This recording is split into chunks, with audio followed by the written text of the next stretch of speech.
माँ बतख की चतुरता। एक जंगल के नदी में माँ बतख अपने बच्चों के साथ मिलकर रहती थी।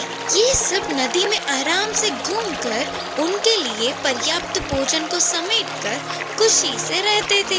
एक दिन सबसे छोटी बतख ने अपनी माँ से कहा, माँ, हमने आज तक इस जंगल का सैर नहीं किया, सिर्फ एक बार हमें अपने साथ ले जाकर दिखाओ ना, करके पूछी। इसके लिए माँ बतख के मानने पर अगले दिन ही जंगल का सैर करने की सोची। जैसे सोचा था बिल्कुल वैसे ही अगले दिन सुबह ही माँ बतख ने अपने बच्चों के साथ नदी से बाहर निकलकर जंगल की ओर चल पड़े। ऐसे बतख के सारे बच्चे खुशी से झूमते हुए माँ के पीछे पीछे चल पड़े। जंगल में थोड़ी दूर जाते ही माँ बतख को बस थोड़ी ही दूर में एक भेड़िया दिखा। अपने बच्चों से कहा, बच्चों, दूर से वह भेड़िया इसी तरफ आ रही है, तुम सभी फौरन पास के नदी में चले जाओ, करके धीमी आवाज में बोली।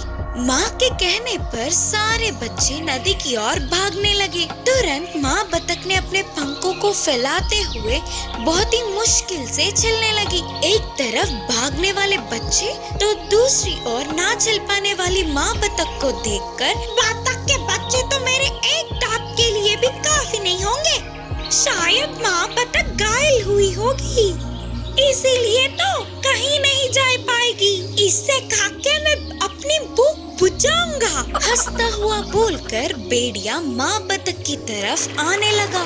इतने में सारे बतख के बच्चे नदी में चले गए। यह देखने वाली माँ बतख ने अपने पंखों को सीधा करके एक ऊंची उड़ान भरी और नदी के बीच जाकर बैठ गई। माँ बतख को देख सारे बच्चे खुशी से उछल पड़े।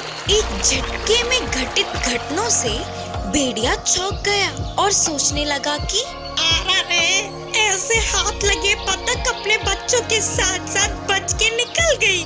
सोच के अपने आप को कोसता हुआ उदास होकर उधर से चला गया भेड़िया।